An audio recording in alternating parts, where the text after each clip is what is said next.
akan aku tindak. Karena ini perbuatan tercela, penyalahgunaan jabatan lainnya, maka jabatan saudara akan saya copot dan saya pecat. Terakhir kali saya ingatkan, tidak ada lagi yang namanya bermain proyek.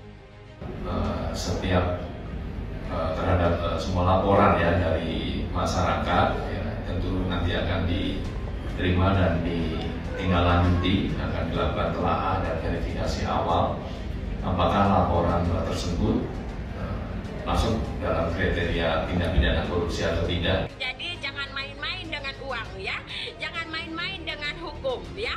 Uang bukan segalanya, tapi dengan uang Anda bisa hancur. Ingat Nikita Mirzani, satu kata, uang bukan segalanya, tapi dengan uang Anda bisa hancur. Wadidaw. Sama, itu JPU-nya sama, mereka tuh sudah satu paket. Jadi untuk kasus Nikita, saya melihat itu sudah jadi. Jadi mereka itu tinggal melaksanakan atau eksekusi aja sebenarnya dan melengkapi yang namanya bukti-bukti, tambah dikuatin aja. Sekali lagi saya mohon maaf kepada pihak NM maupun RG, fans-fans juga. Saya di sini speak up itu bukan ingin membela siapapun, karena saya speak up itu kasusnya sama dengan suami aku, yaitu pasal diubah pada saat dilimpahkan ke kejaksaan dengan alasan mereka punya kewenangan. Karena terus FYP akhirnya aku melihat dan cari tahu siapa sih JPU-nya. Dan ternyata saya tahu JPU-nya itu sama ya, memang kelakuannya seperti itu teman-teman semua. Saya tidak ingin menjatuhkan pihak pejabat ya, tapi yang saya sayangkan adalah kenapa sih punya sifat tuh kayak gitu, mempermalukan diri sendiri, padahal pejabat negara ya harusnya kalau mau tegas, tegas aja gitu, jangan pas pengadilan tuh senyum-senyum terus foto-foto, itu kan sangat menunjukkan ketidakwibawaan dan juga nggak ada profesional sebagai JPU. Pemberitahuan dimulainya penyidikan atau istilahnya itu SPDP. Surat tersebut ditujukan kepada Kepala Kejaksaan Tinggi DKI Jakarta yang atas nama Kapolda Metro Jaya Dircyber, di mana di dalam surat tersebut diberitahukan adanya dimulainya penyidikan terhadap dugaan tindak pidana intersepsi. Intersepsi itu artinya melakukan penyadapan tanpa izin. KPK akhirnya menelusuri dugaan aliran suap yang dilakukan oleh Dr. Reza Gladys terhadap jaksa, hakim dan pihak kepolisian. Seperti isi rekaman flash disk milik Nikmir, Reza Gladys dan komplotan mafia skincare menyuap para penegak hukum agar mengkriminalisasi orang yang berani membongkar kebusukan mafia skincare berbahaya tersebut. Pada saat jaksa ingin memberikan rompi kepada Nikita Mirzani itu ada Bang Fahmi?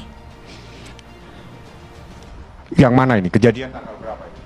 Yang Nikita pakai baju putih. Yang barusan? Pak, di videonya ada? Ya. Itu kan di sidang sudah selesai. Ya, sidang sudah selesai. Lalu sudah selesai, apakah Nikita itu memang tidak mau untuk pakai rompi atau tidak mau untuk keluar? Itu bukan tempatnya untuk memaksa orang. Itu ruangan sidang. Kalau mau dipakaikan rompi, pintunya masih ada di depan. Keluar di depan pakaikan rompi. Kalau mau diborgol di sana. Oke. Itu saja persoalannya. Ini persoalan etika saja. Dan pertanyaannya, saat itu Nikita keberatan untuk dipasangkan rompi karena itu masih dalam ruangan sidang. Walaupun sidangnya sudah selesai, nggak ada masalah. Tapi kami keberatan karena itu adalah ruangan sidang. Kalau mau dipasangkan itu kan ada pintu, keluar pintu borgol mau diapakan silakan. Dan itu pun sebetulnya berlebihan. Seorang wanita harus diborgol dan segala macam itu. Karena apa? Sampai detik hari ini belum ada putusan yang menyatakan Nikita Mirzani telah melakukan tindak pidana sebagaimana apa yang ada dalam dakwaan. Artinya Nikita Mirzani adalah orang bebas, orang merdeka yang harus diperlakukan sebagai seorang yang merdeka. Baru kali ini ya gue tuh malu ngelihat hukum di negara sendiri. Ini gila banget sih guys. Baru kali ini juga ya gue ngelihat seorang jaksa dan juga hakim ketar-ketir dikasih barang bukti. Ada apa nih dengan hukum di Indonesia ini? Hancur banget sih. Wajah asli hukum Indonesia kelihatan aslinya lewat sebuah persidangan seorang perempuan bernama NM. Pantaskah jaksa seperti itu melanggar hak asasi manusia? Nikita Mirzani tentang masalah prestis yang minta supaya dibuka atau diperdengarkan atau divisualisasikan. Ternyata tidak mendapatkan perhatian daripada majelis hakim maupun JPU. Di sini perlu saya sampaikan, Ini sangat saya sayangkan. Seorang Nikita, seorang terdakwa mempunyai hak untuk membela dirinya, untuk mendapatkan perlindungan, untuk mendapatkan keseimbangan hukum tentang peristiwa itu. Kenapa tidak diperbolehkan? Alasannya apa? Namanya sidang kan terbuka untuk sehingga ada ajang pembuktian di sana. Nah ini dibuktikan apapun isinya, kan belum diperdengarkan, belum dilihat. Kenapa tidak diperbolehkan? Nah ini saya sangat sayangkan Majelis Hakim dan JPU kenapa men-take down itu, kenapa tidak diizinkan. Ini sangat saya sayangkan sekali. Kasihan seorang Nikita yang minta perlindungan itu. Dia kan minta keseimbangan, toh kan peristiwa sudah terjadi. Kemudian dia sudah menderita akibat daripada peristiwa itu, sudah ditahan. Terus haknya kasih dong. Jangan dari segala aspek dia dikebiri terus. Dan saya tahu kenapa NM pas di sidang itu marah-marah kepada JPU, karena memang saya tahu atensinya itu kuat. Ya, dia tuh pasti kemana-mana, berkorong kemana-mana, itu udah pasti. Memang logatnya seperti itu.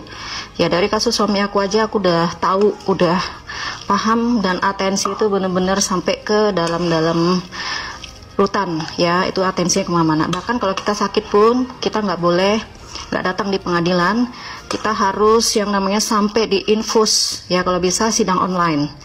Jadi seperti itu, atensinya kuat banget, dan makanya kenapa NM itu marah-marah terus pada JPU-nya. Saya yakin dia marah bukan karena tidak ada alasan apapun. Jaksa memaksakan terdakwa menggunakan rompi. Nah, aku baca nih ada Undang-Undang Nomor 16 Tahun 2004 tentang tugas dan wewenang JPU, termasuk melaksanakan penahanan dan pengawasan tahanan. Pemakaian rompi sebagai bagian dari pengawasan tahanan termasuk dalam kewenangan tersebut. Oke, jadi udah paham ya pasalnya ada. Tapi secara prinsip, etika, dan hak konstitusional setiap manusia di negara ini tidak boleh berlebihan sampai merendahkan martabat atau hak asasi manusia tersangka atau terdakwa. Bila terdakwa menolak memakai rompi, jaksa dapat meminta aparat kepolisian untuk menegakkan perintah tersebut dengan cara yang wajar, tidak kasar atau melanggar hak asasi. Menurut saya kasar, melanggar, dan ada polisi di sana. Kenapa jaksa harus turun tangan dan memaksakan secara fisik gitu? Like it doesn't make sense to me.